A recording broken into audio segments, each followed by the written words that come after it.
बच्चे का एम तो था बाहर ऑस्ट्रेलिया में जाके पढ़ना, लेकिन वो 3% बच्चा ऐसा है जिसका वीजा नहीं आया, उसका क्या होगा? यूनिस्मार्टर में एडमिशन के लिए क्या क्या रिक्वायरमेंट है? क्या बच्चे को ब्याज देनी होगी? बच्चे को अभी फंड दिखाने होंगे? यहाँ ओपन स्कूलिंग भी आप एक्सेप्ट कर रहे हैं, जहाँ पे ऑफ कैंपस फीस ज्यादा होती है, तो अगर बच्चा ऑनलाइन पढ़ रहा है तो इसमें फीस भी कम रहेगी। यूनिस्मार्टर में कौन कौन सी यूनिवर्सिटीज है जो बच्चे ऑफ कैंपस नहीं जा पा रहे, किसी न किसी माइट भी जीटी उसका रिजेक्ट है जी, माइट भी उसके फंड्स रेडी नहीं है जी, या माइट भी उसके किसी न किसी कारण से अपना इंटेक मिस कर, वो एक इंटेक यहाँ पे ऑनलाइन पढ़ेगा और उसके बाद नेक्स्ट इंटेक में वो ऑफ कैंपस पढ़ सकता है।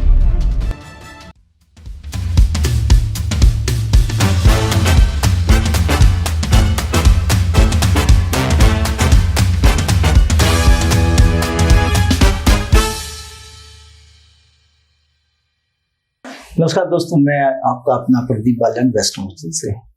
अभी हमने रिसेंटली वेस्ट हॉस्टल का पॉडकास्ट स्टार्ट किया है, तो हमारी कोशिश रहेगी कि पॉडकास्ट पे हम टाइम टू टाइम कुछ किसी न किसी यूनिवर्सिटी कॉलेज के डेलीगेट को आपसे रूबरू कराएं और बताएं कि पर्टिकुलर उस यूनिवर्सिटी की क्या रिक्वायरमेंट है या पर्टिकुलर उस कंट्री की क्या रिक्वायरमेंट है।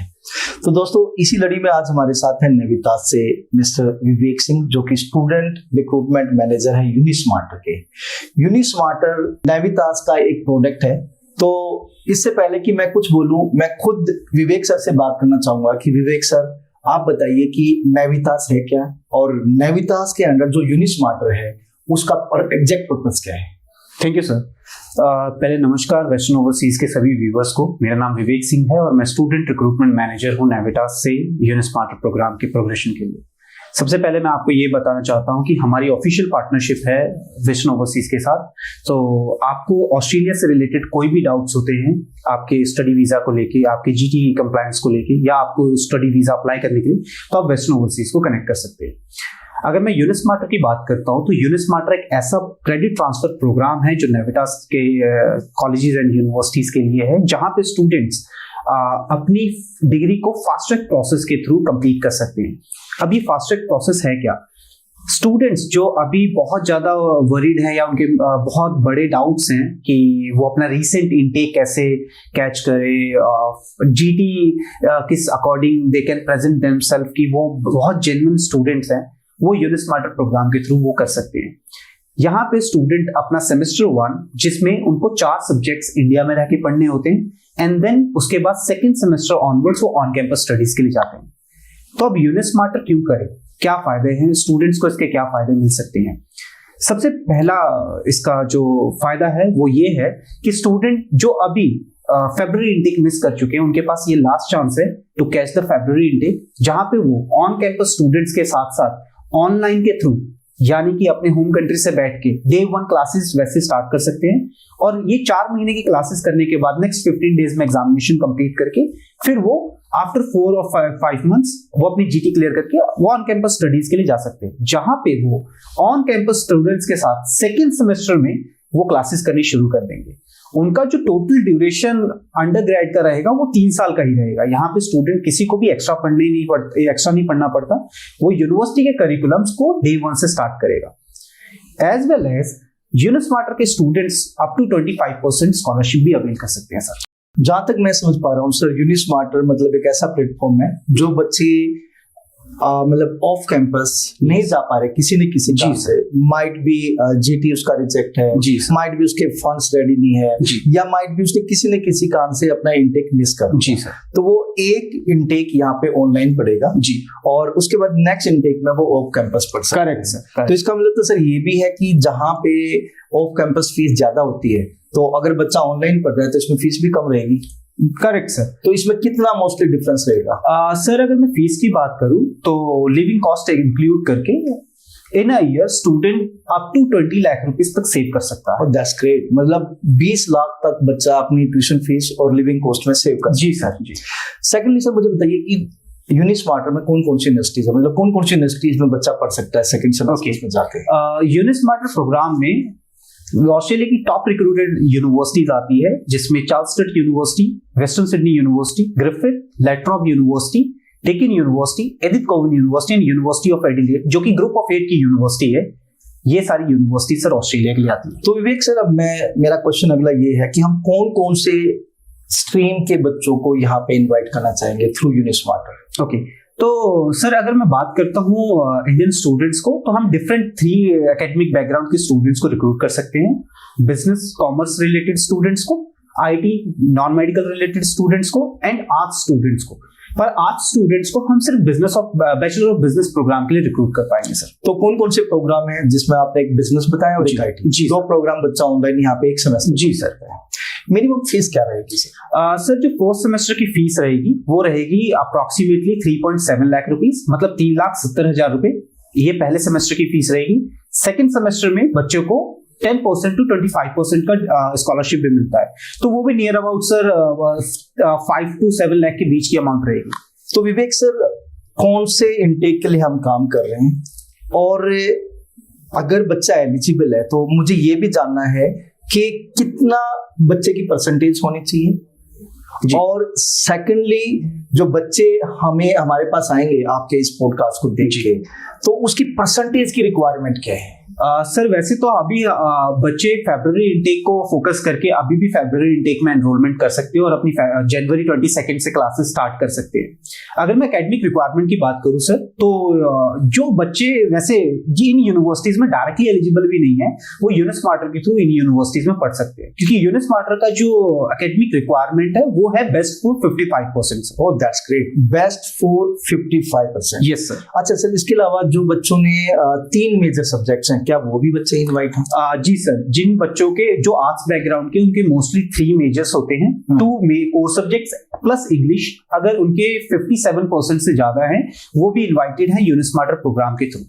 सेकेंडली, लास्ट जो 12th है, कौन से ईयर में पास होनी चाहिए बच्चे की? सर जो 12th पास आउट स्टूडेंट्स की अगर हम बात करें, तो अभी जो प्रोग्रेशन अभी हम यूनिवर्सिटीज के ले रहे हैं वो 2023 पास आउट स्टूडेंट्स का ले रहे हैं। 2023। जी सर। तो विवेक सर, नेक्स्ट क्वेश्चन ये, क्योंकि स्टूडेंट्स में मुझे लगता है कि आपका इस पॉडकास्ट को सुनने के बाद बहुत बड़ा एक तरह से रिवोल्यूशन आने वाली है बच्चों में, कि भाई जो बच्चे डायरेक्टली नहीं जा पा रहे और सिर्फ 55% वाले बच्चे थ्रू यूनिस्मार्टर नेक्स्ट, मतलब एक सेमेस्टर यहाँ लगा के नेक्स्ट सेमेस्टर में फिजिकली वहां पढ़ सकते हैं। Yes sir. जहां आपने बताया सिर्फ 3,70,000 की फीस है। जी सर। सर किसी कारण से अगर बच्चा यहाँ पे पढ़ रहा है, जी, पहली बात तो मैं जानना चाहूंगा कि मेरा सेकंड क्वेश्चन है किसी कारण वाला। जी।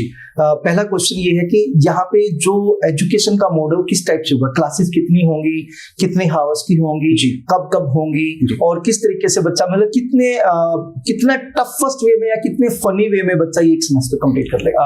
सर वैसे ये बहुत अच्छा क्वेश्चन है, और मेरे अकॉर्डिंग सभी पेरेंट्स का ये और स्टूडेंट्स का ये क्वेश्चन होगा कि मुझे कैसे पढ़ाया जाएगा, कैसे मुझे इन पर्टिकुलर प्रोग्राम्स को कंप्लीट करना है। सर पहले तो ये जो क्लासेस होंगी ये ओवरसीज फैकल्टीज के थ्रू होंगी, चाहे बच्चा ऑस्ट्रेलिया जा रहा है या यूके जा रहा है, तो ये वहाँ की फैकल्टीज के थ्रू होंगी। और ये क्लासेस होंगी लाइव प्लेटफॉर्म पे, जो कि वहाँ की गवर्नमेंट बॉडी से अप्रूव्ड है।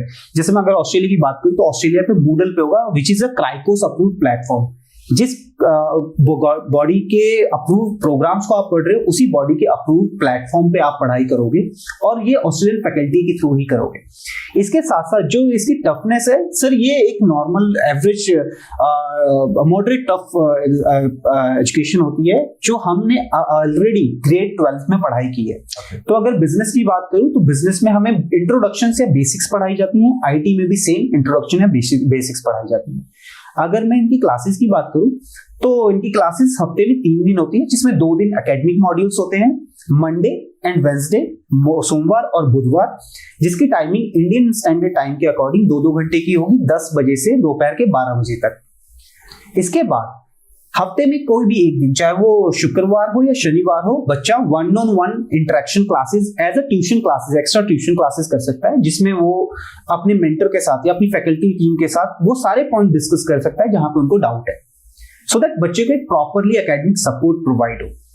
ये पर्टिकुलर प्रोग्राम के थ्रू बच्चे की एक तो ऑस्ट्रेलियन एजुकेशन सिस्टम या ओवरसीज एजुकेशन सिस्टम की अंडरस्टैंडिंग बहुत ज्यादा हो जाती है, जिसके करके बच्चों को उनकी कंसेप्ट क्लियरेंस और उनके प्रोग्रेशन में बहुत बड़ा हेल्प मिलता है। That's great sir.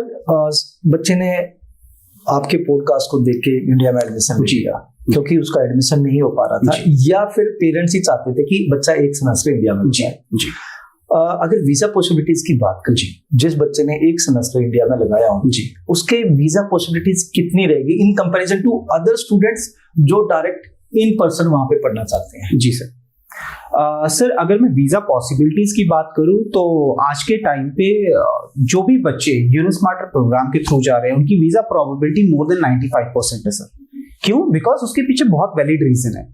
हम अगर जेन्युइन टेम्पररी एंट्रेंस की बात करते हैं, जिसको हम जीटी एक नॉर्मल लफ्ज में बोलते हैं, उसके अकॉर्डिंग जो बच्चे ऑलरेडी सेमेस्टर 1 मतलब कि वहां की एजुकेशन बॉडी के थ्रू पढ़ाई कर रहे हैं, उनकी अंडरस्टैंडिंग ऑस्ट्रेलियन एजुकेशन सिस्टम को लेके as compare to direct student जिसने अभी पढ़ाई नहीं की, वो डे 1 से ऑन कैंपस पढ़ने जाना चाहता है, उसके मुकाबले यूनिस्मार्टर स्टूडेंट्स की अंडरस्टैंडिंग बहुत ज्यादा होती है, जिसके करके वो अपनी चाहे जीटी इंटरव्यूज हो या एसओपी राइटिंग हो, उनमें उनके बहुत ही वैलिड आंसर्स होते हैं। दूसरी चीज, जब बच्चा पढ़ाई कर रहा होता है तो क्योंकि वो ऑस्ट्रेलियन फैकल्टी के साथ या ऑस्ट्रेलियन यूनिवर्सिटी के साथ उनके करिकुलम पे पढ़ रहा होता है, तो उसको वहां के एजुकेशन सिस्टम के अकॉर्डिंग या वहां के कल्चर के अकॉर्डिंग अंडरस्टैंडिंग भी होती है। तो ये बहुत कॉमन क्वेश्चंस पूछे जाते हैं जीटी इंटरव्यूज में कि why Australia, why this particular program और व्हाई दिस पर्टिकुलर यूनिवर्सिटी, क्योंकि बच्चा ऑलरेडी 4 महीने उस पर्टिकुलर यूनिवर्सिटी के फैकल्टी मेंबर से और उस पर्टिकुलर यूनिवर्सिटी के प्रोग्राम को पढ़ रहा है, उसके पास बहुत ही अच्छे वैलिड आंसर होते हैं, जिसके करके उसकी जीटी भी क्लियर होती है और उसके अच्छे एसओपी के करके उसका वीजा सक्सेस रेट भी, प्रोबेबिलिटी ऑफ गेटिंग वीजा वो भी बहुत ज्यादा होता है। अच्छी बात है कि हर एक बच्चे का वीजा आएगा, 97% आपने चांसेस दिया है, लेकिन 3% तो फिर भी है जी। 3% स्टूडेंट्स रिजेक्ट हो सकते हैं। सपोज करो एक बच्चे का वीजा रिजेक्ट हो जाता है, बट बच्चे का एम तो था बाहर ऑस्ट्रेलिया में जाके पढ़ना, लेकिन वो 3% बच्चा ऐसा है जिसका वीजा नहीं आया जी सर, तो सर उसने एक सेमेस्टर की फीस आपको दे दी जी सर, उसका क्या होगा? सर अगर ऐसा कुछ होता है जहां पे एक जेनरिक रीजन पे स्टूडेंट्स के वीजा रिफ्यूजल्स होते हैं, उस सेंस में बच्चे को ऑलमोस्ट 100% फीस रिफंड जो उसने अभी तक पे की है उसके अकाउंट में विद इन 15 डेज वो बच्चे के उनके अकाउंट में वापस मिल जाते हैं। तो यहाँ पे बच्चों का कोई लॉस नहीं है। उनका वीजा आता है जो कि सबका मोटिव है, ताकि वो ऑन कैंपस जो उनका मेन मोटिव है स्टडीज, स्टूडेंट वीजा के ऑब्लिगेशंस को, कि अपनी वो पढ़ाई करके अपने फ्यूचर के लिए कुछ अच्छा कर पाए, वो उनका फुलफिल होता है। अगर किसी भी चांस में उनका वीजा रिफ्यूज होता है तो उस केस में उनको ऑलमोस्ट फीस रिफंड है सर। तो यहाँ तक जहां तक मैं समझ पा रहा हूँ, पेरेंट्स को खासकर चिंता करने की जरूरत नहीं है। अगर बच्चे का रिफ्यूज आता है जेनरिक रीजन से, देखो आपके डॉक्यूमेंट फ्रॉड डॉक्यूमेंट के कारण नहीं होना चाहिए। अगर जेनरिक रीजन से रिफ्यूजल है तो यूनिस्मार्टर समझता है, वो आपको आपकी फीस विद इन 15 डेज वापस दे देगा। That's a good sign sir. और मुझे लगता है कि अगर इतनी फैसिलिटीज आप स्टूडेंट्स को दे रहे हो तो इट्स अ ग्रेट चांस कि यहाँ पे से हर एक बच्चा चाहेगा कि यूनिस्मार्टर के थ्रू वो अपना करियर बनाए। जी सर, मैं जानना चाहूंगा क्या यहाँ ओपन स्कूलिंग भी आप एक्सेप्ट कर रहे हैं? नहीं सर, ओपन स्कूलिंग के स्टूडेंट्स को यूनिस्मार्टर के थ्रू एक्सेप्टेंस नहीं मिल सकती। यहाँ वैसे स्टेट बोर्ड या सीबीएसई बोर्ड, किसी भी बोर्ड का स्टूडेंट हो, वो यूनिस्मार्टर के थ्रू यूनिवर्सिटीज में जा सकता है। ओपन स्कूलिंग को छोड़ के कोई भी बोर्ड है, अगर उसके मेजर 4 सब्जेक्ट्स या मेजर 3 में 55% है तो स्टूडेंट्स एक्सेप्ट हो रहे हैं। जी सर। और 2023 पास आउट। जी सर। सर जो अपकमिंग इनटेक है, हम एक इनटेक की बात करते हैं। अभी आपने बताया कि जैन में क्लासेस हैं जी, तो जो बच्चा जैन में यहाँ पे पढ़ेगा, पहली बात तो कितने सब्जेक्ट उसको पढ़ने हैं, और उसके बाद वो नेक्स्ट इनटेक जो उसका, क्योंकि अगला जो उसका टारगेट है वो टारगेट है इन पर्सन ऑस्ट्रेलिया में पढ़ना। जी सर। तो अगली क्लासेस उसकी कब होगी? हम एक एग्जांपल लेते हैं, जो बच्चा जैन में यहाँ पे अपनी ऑनलाइन क्लासेस स्टार्ट करता है। पहला क्वेश्चन है कि यहाँ पे जैन में स्टार्ट करता है तो आगे नेक्स्ट इनटेक कब होगा? दूसरा ये है कि भाई क्या नाम है, कितने सब्जेक्ट बच्चे को पढ़ने हैं? ओके, सो जो स्टूडेंट अभी जनवरी 22 को क्लासेस स्टार्ट करेंगे वो 9 जून को अपनी क्लासेस कंप्लीट कर जाएंगे। मतलब सेमेस्टर 1 में 4 सब्जेक्ट्स उनको पढ़ने पड़ेंगे, जिनको हम ऑस्ट्रेलियन टर्मिनोलॉजी में मॉड्यूल कहते हैं। तो वो 4 मॉड्यूल 1, 2, 3, 4 स्टूडेंट यहाँ पढ़ेगा। मॉड्यूल 5, 6, 7, 8 के लिए इन पर्सनल वो फ्लाई करके ऑन कैंपस जाएगा। तो अगर मैं जनवरी इनटेक की बात करूं तो 9 जून तक वो कंप्लीट हो जाएगा। तो जुलाई इनटेक में स्टूडेंट सेकंड सेमेस्टर के लिए जा सकता है। पर अगर किन्हीं कारणों से बच्चे अगर 1 या 2 मॉड्यूल में किसी भी कारण से अगर फेल हो जाते हैं, उनके पास ऑस्ट्रेलियन यूनिवर्सिटीज और भी ऑप्शन देती है ताकि वो अपने रीअपीयर कर सके उन पर्टिकुलर मॉड्यूल्स को, और जुलाई की जगह अक्टूबर इनटेक के लिए भी वो सेकंड सेमेस्टर ऑनवर्ड्स के लिए जा सकते हैं। 22 जनवरी के बाद नेक्स्ट इनटेक कौन सा है यहाँ पे अगर बच्चे ने ऑनलाइन पढ़ना है? सर 22 जनवरी के बाद जैसे कि नेक्स्ट इनटेक जो है वो 1 अप्रैल का है। जो बच्चा 1 अप्रैल में अगर कोई अप्लाई करता है तो उसको अगला इनटेक कब मिलेगा? जो सर 1 अप्रैल को स्टार्ट करेगा वो 18 अगस्त को कंप्लीट करेगा, तो उसको नेक्स्ट इनटेक जो होगा उसका सेकंड सेमेस्टर इनटेक वो होगा sir October intake. Okay, that's great. अब मैं जानना चाहूंगा सर, बच्चे को यूनिस्मार्टर में एडमिशन के लिए क्या क्या रिक्वायरमेंट है? मतलब अभी राइट नाउ अगर कोई बच्चा एडमिट होना चाहता है, जी सर, मतलब ऑनलाइन बच्चा पढ़ना चाहता है, क्या क्या रिक्वायरमेंट? क्या बच्चे को अभी आइल्स देनी होगी? क्या बच्चे को अभी फंड दिखाने होंगे? ये बहुत जेन्युइन क्वेश्चन है सर, बिकॉज अगर मैं किसी यूनिवर्सिटी में एडमिशन की बात करता हूँ तो पहले स्टूडेंट्स को बहुत सारी चेकलिस्ट को फुलफिल करना होता है, उसके बाद उसका ऑफर लेटर आता है और उसके बाद प्रोसेस शुरू होता है। यूनिस्मार्टर एक ऐसा क्रेडिट ट्रांसफर प्रोग्राम है जहां पे स्टूडेंट अपनी एकेडमिक डॉक्यूमेंट्स को लेके, विच मींस ग्रेड 12 के डीएमसीज या मार्कशीट को लेके एंड पासपोर्ट के थ्रू यूनिस्मार्टर ये which means first semester of the degree में स्टार्ट कर सकता है। और after completion of this which means 4 महीने के बाद साइड बाय साइड वो अपनी इंग्लिश प्रोफिशिएंसी टेस्ट या फाइनेंशियल डॉक्यूमेंट्स की प्रिपरेशन जो भी यूनिवर्सिटी चेकलिस्ट के अकॉर्डिंग है वो करके आफ्टर 4 मंथ वो सबमिट करेगा।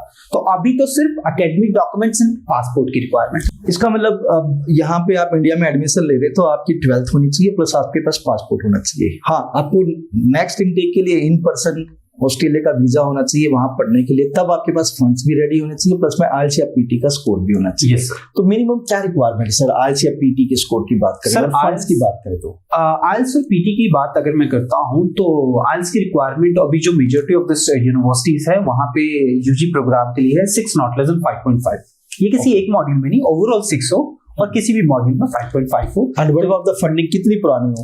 सर फंड्स तो वैसे अगर विद सोर्स ऑफ फंडिंग है तो बच्चे के पास अगर उसका प्रॉपर सोर्स है तो वो recent funds that university can accept, जैसे कि एजुकेशन लोन है तो यूनिवर्सिटी के पास एक प्रॉपर सोर्स ऑफ इनकम है, या फिर कोई प्रॉपर्टी सेल है, या रिटायरमेंट का कोई एक रिसेंटली मैं एक केस आपके साथ डिस्कस करता हूँ। एक स्टूडेंट है जिन्होंने अप्लाई किया था, उनके फादर साहब इंडियन आर्मी में थे, उनके रिटायरमेंट का पैसा है तो एक प्रॉपर सोर्स के थ्रू आया, तो वैसे फंड्स विद सोर्स है तो वो चाहे रीसेंट फंड्स भी हो तो सर वो एक्सेप्ट हो जाएंगे। तो यहाँ पे मैं स्टूडेंट्स और पेरेंट्स को गाइड करना चाहूंगा कि एक सेमेस्टर आपने यहाँ लगाया, इन मेन टाइम आपके पास बहुत टाइम है, आप अपनी आइल्स या पीटी करिए और साथ साथ में अपना जो फंड्स है 1 ईयर की ट्यूशन फीस, 1 ईयर की लिविंग कॉस्ट और रिटर्न एयरफेयर जो कि दैट इज अराउंड 28 से 30 लाख या 32 लाख रुपए बनता है, ये आप अपने पेरेंट्स के जो इमीडिएट स्पॉन्सर्स उनके अकाउंट में रखें और कोशिश करें कि जितने पुराने हों उतने बेटर हैं, और या फिर आपके पास करंट के भी है तो it should be with the source only, क्योंकि ये यूनिवर्सिटी टू यूनिवर्सिटी डिपेंड करता है, हर एक यूनिवर्सिटी का अपना जीटी क्राइटेरिया। तो वी ऑलवेज रिकमेंड कि आप जितने पुराने फंड रखो और strong ITR income tax return. तो जो बच्चा यूनिस्मार्टर के थ्रू यहाँ पे 4 महीने स्पेंड कर रहा है, इट मीन्स उसके पास सफिशिएंट टाइम है, इन मीन टाइम अपने जीटी के सारे डॉक्यूमेंट रेडी करें और नेक्स्ट सेमेस्टर्स में हम आपकी हेल्प करेंगे कि भी इन पर्सन आप वहां जाके पढ़ सकते हैं। जैसे यूनिस्मार्टर काफी टाइम से काम कर रहे हैं, तो मैं जानना चाहूंगा कि कुछ स्टूडेंट्स का एक्सपीरियंस, जो कितने % बच्चे आपके वहां पे जा चुके हैं, कोई 1-2 प्रोफाइल को आप डिस्कस करना चाहो? सर वैसे सक्सेस स्टोरीज बहुत है यूनिस्मार्टर में, बिकॉज बच्चे सबसे पहली चीज 3 डिफरेंट पैरामीटर्स में बहुत ही ज्यादा जेन्युइन होते हैं। पहली चीज कि बच्चों को एजुकेशन कल्चर ऑफ ऑस्ट्रेलिया या ओवरसीज एजुकेशन का पता होता है। दूसरी चीज स्टूडेंट कमिटेड होते हैं अपनी स्टडीज को लेके, अपनी यूनिवर्सिटीज को लेके। थर्ड थिंग, स्टूडेंट्स को पूरा का पूरा इन आउट प्रोसेस पता होता है कि उन्हें वो एक स्टूडेंट वीजा पे जा रहे हैं तो उन्हें कौन कौन से मॉड्यूल्स पढ़ने होंगे या उनका करियर प्रोग्रेशन कैसा है। अभी मैं एक रीसेंट वीजा की बात करता हूँ, वो स्टूडेंट आर्ट्स स्टूडेंट है जिनके 55% थे आर्ट्स बैकग्राउंड में, in grade 12 2022 pass out student. उन्होंने यूनिस्मार्टर कंप्लीट किया and recently for Feb 2024 intake के लिए उनका वीजा आया। That's great. तो उनका भी अभी अगर मैं करंट सिनेरियो की बात करूं, जो 2023 पास आउट स्टूडेंट्स हैं वो अगर अभी अप्लाई करते हैं फॉर 22 जनवरी या 1 अप्रैल बैच के लिए, तो बाय डिफॉल्ट वो TU2 विच मींस जुलाई या फिर T3 which means October 2024 intake के लिए जाएंगे। तो ऐसे स्टूडेंट उन्होंने भी ऐसे अप्लाई किया था जिनका 1 साल से ज्यादा का गैप हो गया था, बट थ्रू यूनिस्मार्टर क्योंकि उन्होंने पढ़ाई की, उनके ग्रेड्स बहुत अच्छे आए सेमेस्टर 1 में एंड देन उनका वीजा सक्सेस भी हुआ। That's great. कोई ऐसी चीज जो मैं नहीं पूछ पाया हूँ आपसे इंटरव्यू में? सर वैसे तो बहुत मल्टीपल एंट्रीज है स्टूडेंट्स के लिए, तो जनरली हर 2 महीने के बाद यूनिस्मार्टर के इंटेक्स हैं। तो कोई भी ऐसा स्टूडेंट जैसे कोई स्टूडेंट एक मॉड्यूल में 0.5 बैंड से लैग कर रहा है, 6 ओवरऑल है, बट रीडिंग में, राइटिंग में किसी में 5 बैंड है, उनके पास और कोई ऑप्शंस नहीं होते, तो वैसे स्टूडेंट्स के लिए बहुत अच्छा टाइम है to catch the recent intake और अननेसेसरी वो अपना एजुकेशन गैप इंक्रीज ना करे, सो दैट वो अपना एक पढ़ने का, ओवरसीज एजुकेशन का सपना साकार कर सके और अपने करियर प्रोग्रेशन के लिए आगे फोकस कर सके। जी, थैंक यू। तो दोस्तों, देखा आपने, सुना मिस्टर विवेक सिंह को, जो कि नेविटास यूनिस्मार्ट की तरफ से हैं। तो आप भी अगर ऑस्ट्रेलिया जाना चाहते हैं और किसी काम से आपका इनटेक निकल चुका है या निकलने की कगार पे है, आपके पास फंड रेडी नहीं है, या फिर आपके पास अभी इंग्लिश लैंग्वेज एबिलिटी टेस्ट आपका क्लियर नहीं हुआ है, या किसी काम से आपका डायरेक्ट एंट्री नहीं हो पा रही ड्यू टू योर एकेडमिक, तो कोई भी एक रीजन हो सकता है। माइट भी आपके पेरेंट्स के पास क्या नाम है, जो एनुअल इनकम ITR वो स्ट्रॉन्ग नहीं है, तो this is the right platform. आप जनवरी इनटेक में स्टार्ट कर सकते हैं, ताकि आपको अगला इनटेक जुलाई वहां पे मिल सके, या फिर इसके अलावा अप्रैल इनका इनटेक है वो ले सकते हैं। उसके बाद मतलब हर 2 महीने बाद इनके पास इनटेक है। जिस बच्चे ने ऑस्ट्रेलिया जाना है बैचलर IT करने के लिए या बिजनेस करने के लिए, तो यूनिस्पार्टर एक बहुत बड़ा ऑप्शन हो सकता है। बहुत सारे मल्टीपल यूनिवर्सिटीज इनके पास हैं, और फीस भी और लिविंग कॉस्ट दोनों की बात करें, तकरीबन 20 लाख रुपए की आपकी एक साल में सेविंग हो रही है। तो इससे बड़ा और कोई चांस नहीं हो सकता। अगर आपका भी टारगेट ऑस्ट्रेलिया है तो यूनिस्मार्टर आपके लिए परफेक्ट प्लेटफॉर्म हो सकता है। वेस्ट नॉर्थ की किसी भी नियरेस्ट ब्रांच में आइए, हम आपका एडमिशन कराएंगे और आपकी क्लासेस स्टार्ट हो जाएंगी।